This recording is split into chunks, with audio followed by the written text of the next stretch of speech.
Good morning, and thank you so much for waking up with us here and joining us for this week's edition of Leading Edge with Jerry Anderson. I am Tiffany Tarpley in for Jerry Anderson, and I can't wait to get to this show this morning because we're going to be talking about preserving local history, preserving your mind, and preserving your body. So let's get straight to our first guest. Well, Julie Shawver is a physician's assistant with ProMedica Stroke Network. Julie, welcome to the show. Thank you so much for having me. And so definitely want to start off giving people some signs and some tips when it comes to stroke. But first of all, tell us, what is the mission of the Stroke Network? The mission of the Stroke Network the ProMedica Stroke Network is simple. And what we want to do is educate the community on signs and symptoms of stroke. And we want to take care of stroke patients as quickly, as efficiently as we can, as safely as we can. We want to help advance science by participating in clinical research trials. And we want to continue treating patients not only in the hospital, but also on their journey as they leave the hospital and kind of incorporate back into their life, whether that be to a nursing home or to inpatient rehab or back home. We truly want to treat every aspect of the patient's care. Not just the stroke itself, but everything that has touched in their life. So. And when you talk about a stroke, what are some of the signs and symptoms that someone could be having one? So, first of all, a stroke is the disruption of blood flow to the brain. There's two types of stroke. One is ischemic, which is the blockage of blood supply to the brain. The second is hemorrhagic, which is a brain bleed. And when we educate the public on signs and symptoms of stroke, we tell them to be FAST. That's the acronym that we use around the country for stroke. So B stands for balance, so off balance, dizziness. E stands for eyes, which could be double vision or loss of vision. F stands for face, so drooping of the face on one side or the other could be a symptom of stroke. A stands for arms, so we ask people to hold their arms up, and if one of them is drifting or kind of turning a little bit, that's a sign or symptom of stroke. S stands for speech, so any inability to produce speech or garbled words, speaking, that doesn't make sense, that could be a symptom of stroke. And then T stands for time. If someone experiences any of those symptoms, that means it's time to call 911. Time is the most important thing in stroke, so we encourage everyone to call quickly. I remember hearing that saying, time lost is brain lost, and that sounds so important. Are there any factors that lead to a stroke? Is it age? Is it diet? I mean, what kind of things can lead to something like this? Stress? Yeah, all of those. So one of the number one risk factors of stroke is high blood pressure, high cholesterol, diabetes, obesity, and then other things like atrial fibrillation or irregular heart rhythms, narrowing of the carotid arteries. But then, we say that 80% of strokes are preventable because they're caused by modifiable risk factors like high blood pressure, high cholesterol, diabetes, smoking. But there are some strokes that are non-modifiable. They're caused by risk factors that we can't do anything about. That's things like age, gender, and your race also plays an impact on strokes as well, and your risk for stroke. And so often I feel like stroke and heart attack go together. Talk about that. I mean, is there a difference between stroke and heart attack? Yeah. And even maybe some of the factors leading to those? They kind of sound the same. Yeah. So I think the American Heart Association, American Stroke Association has done a fantastic job at emphasizing that a heart attack is an emergency. We know that, everyone knows that, but a lot of people in the public don't know that stroke is an emergency that's also time dependent. A heart attack involves the interruption of blood flow to the heart, whereas a stroke is the interruption of blood flow to the brain. A lot of the risk factors are the same though: high blood pressure, smoking, obesity, diabetes. But actually some places around the country and around the world have tried to change the nomenclature for stroke as a brain attack, because we want to emphasize that this is an emergency. And just like a heart attack is an emergency that's time dependent, so is a stroke to the brain. So difference between the two, but similar in terms of the acuity and the emergency behind it. And I know, there are ways that you are working to raise awareness and potentially raise money too for your efforts. Talk about the event that you have coming up in September. I know it's a 5K run and 1 mile walk. Yes, this event is so heartwarming to us.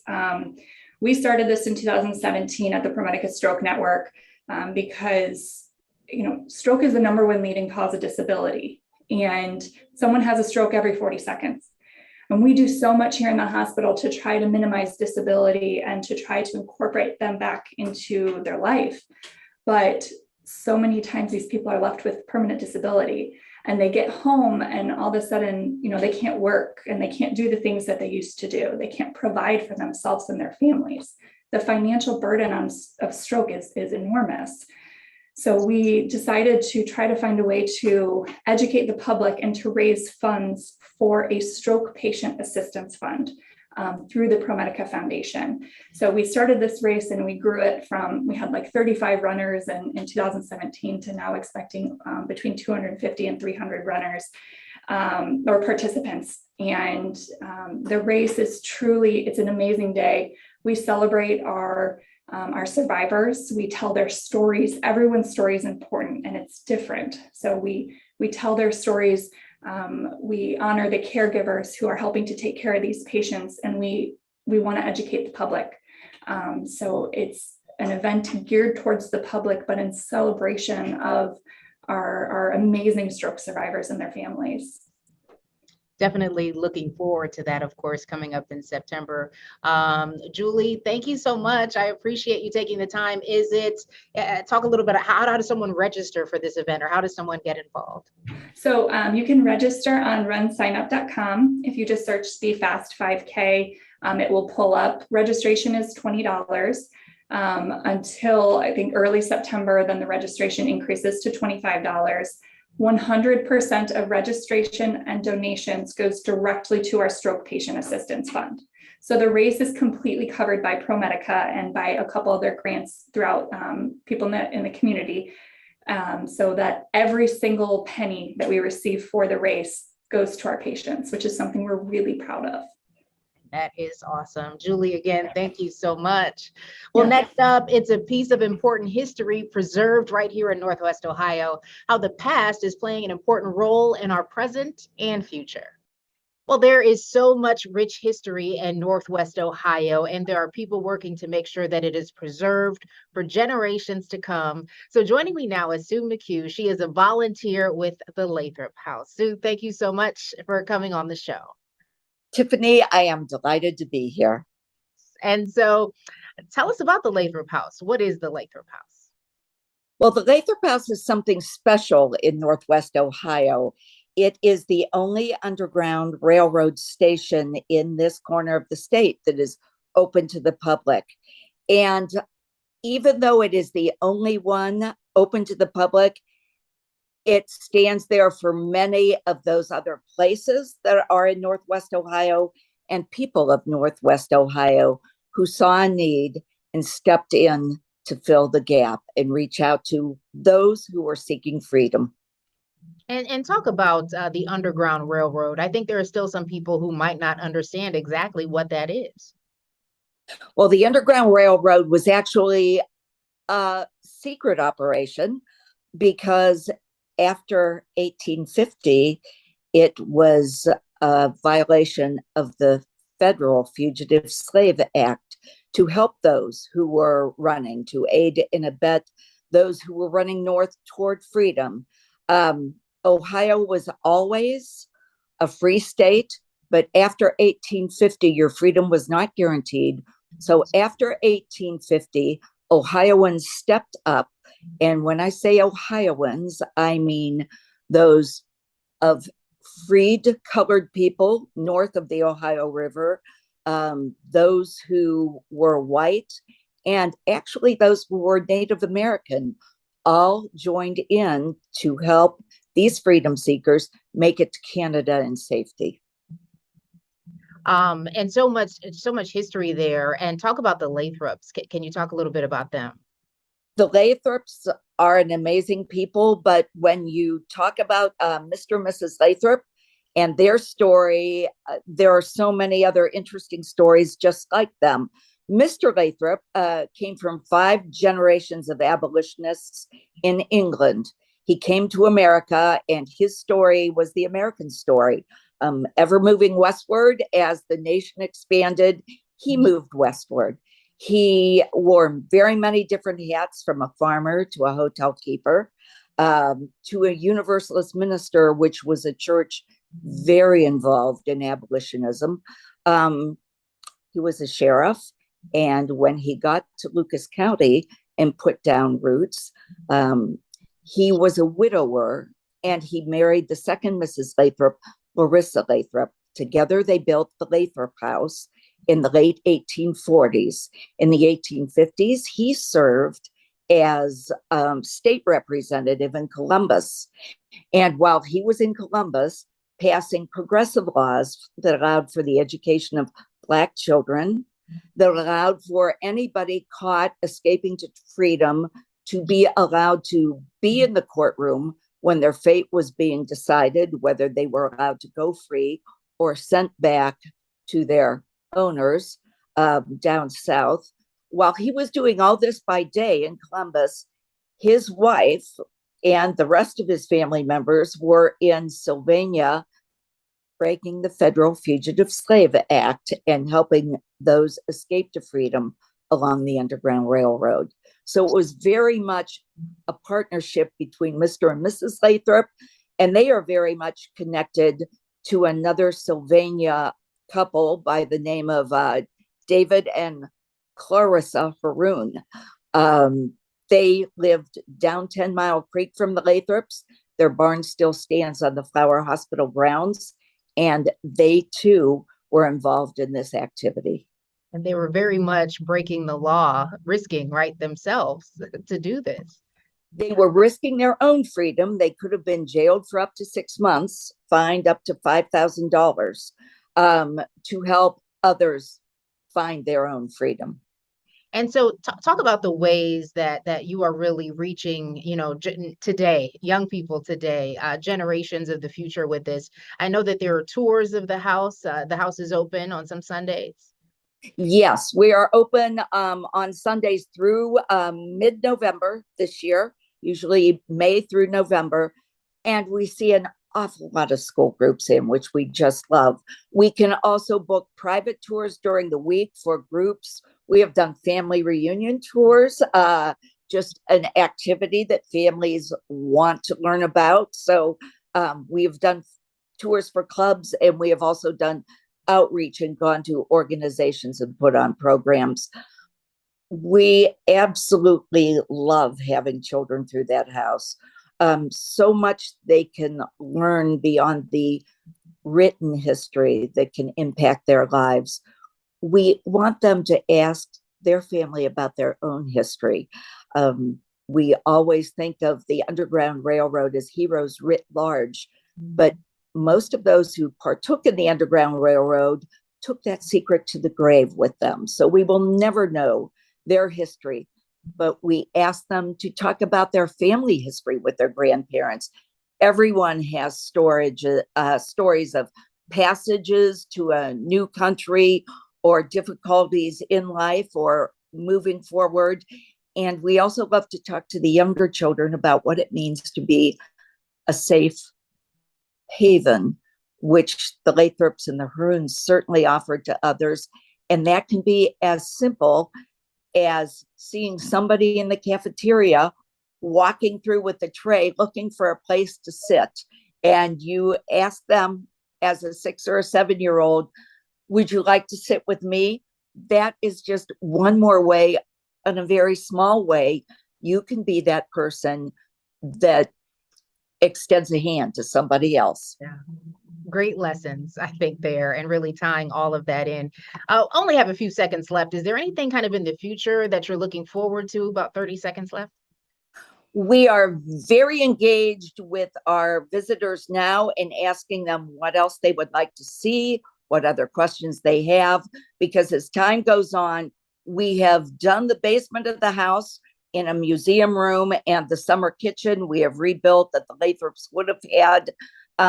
It's one of those houses that the basement is the most important part, but we look forward as time goes on to moving to plans for the first floor and what we might possibly do there that will allow us to really extend our programming. Awesome. Well, Sue, I thank you. Thank you so much for taking the time. And next up, a local woman is turning her past into purpose, how she hopes her new book will inspire you. Our next guest is Katara Williams. She is just 24 years old, but has been through so much already in life, and she's hoping her new book will inspire you. Katara, thank you so much for joining us. Thank you. And so tell me about your new book. What is it called, and why did you come up with it? Well, I have it right here. It's called Broken to Healing. Well, I don't know. It took me like 3.5 years to write it. You know, when you young, you just write stuff, not knowing that it's gonna be a book eventually. So this year I finished writing it and it came out in May 1st. So now I got an award for the book. I just found out I got an award for the book. I have to go to Georgia. Award. Hmm? Tell me about that award. Okay, it's called a Author All-Star Award. So me and my godmom was talking one day because I am in the early stages of lymphedema with my arm, so it limits what I can do as far as work. So I was talking to her one day. I was like, "Ma, I don't know what I'm gonna do about work." And she said, "Well, maybe you should be like a motivational speaker and a professional author." Not knowing that I was gonna go to sleep and wake up and this lady would be on my Facebook. So I looked her up, and then I think it was last week or the week before that, I got a notice in the mail that said I had won an award. And you know, when you see stuff like that, you like, is this for real? But then how they know my address? So I looked it up. I was like, oh yeah, it is for real. So I go to Georgia in December for that. Awesome. And that is great. And so Broken to Healing, just really quickly, can you summarize some of the things that you talk about in your book? So I talk about molestation, talk about as a child, always being told what happens in this house stays in this house. So you consume everything. So I was always an introvert per se because I was always afraid to talk. So as I got older and realized that I was dealing with so much, I started talking about what I went through and everything just came out and where my healing journey is now. So it got me to where I am today, not knowing that I was going to be an author. Would you say the book kind of helped you to heal as well, or helped you in your journey to healing? Yep, I think it has. What advice would you have for maybe other young people or other women, young women who are going through maybe something similar? What is it that helped you that you think can help someone else? The advice that I have is talk about it because there's no point in holding it in. And there's probably so many people that took what they went through to the grave and it probably tormented them all that time. So it's best, I mean, you can go seek a therapist and all of that because I have a therapist, I have a psychiatrist. So there's nothing wrong with none of that. Mhm. Yeah, it really beating the stigma, I think, is so important within our communities. Can you talk about some of your future plans? I mean, you touched on motivational speaking. Mhm. What else do you want to do? Do you want to write another book? I mean, what's next for you? Well, everybody that read the book, they said they're ready for a sequel already. So that's probably going to be in the future, and me talking more because I'm not a talker in front of a lot of people. So I am working on that, and probably just helping people heal through mental trauma. Yeah, that is important. So how can people find your book? Where can they get it?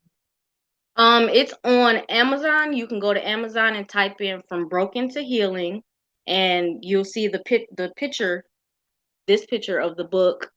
And And even if they want me to sign it or want to see me per se, they can always contact me on Facebook and I can get with them and they can order it for me. Awesome. And so just search for Katara Williams.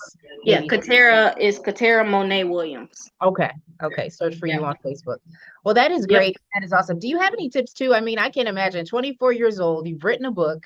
It took you 3.5 years. Right. When it comes to that, to maybe wanting to put your thoughts on paper and putting it into a book to help others. How did you do it at such a young age? Well, I just wrote down most of the time. You know how some people be like, just go ahead and write. If it's something on my mind, I have to write it down. So if I'm thinking about it, I have to write it right then and there. I can't just keep going because then I'm gonna forget it. So most of the time I just write whatever I'm thinking about and then it all comes together. And the putting it together, publishing, those types of things? Well, there's a lady that goes to our church. She published it and edited it for me and put it on Amazon.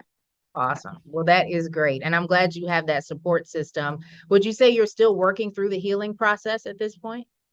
Yep, I am. You know, when you start the healing process, you think, okay, I'm healed from that, until something pop up and you be like, wait, no, this shouldn't be bothering me. So it's an ongoing journey. That is Yeah. wonderful. Katara Williams, I definitely appreciate you taking the time to talk about your new book. We appreciate it. And Thank you. You're welcome. And we will be right back. Thank you so much for joining us for this Sunday edition of Leading Edge with Jerry Anderson. I'm Tiffany Tarpley. Have a great day.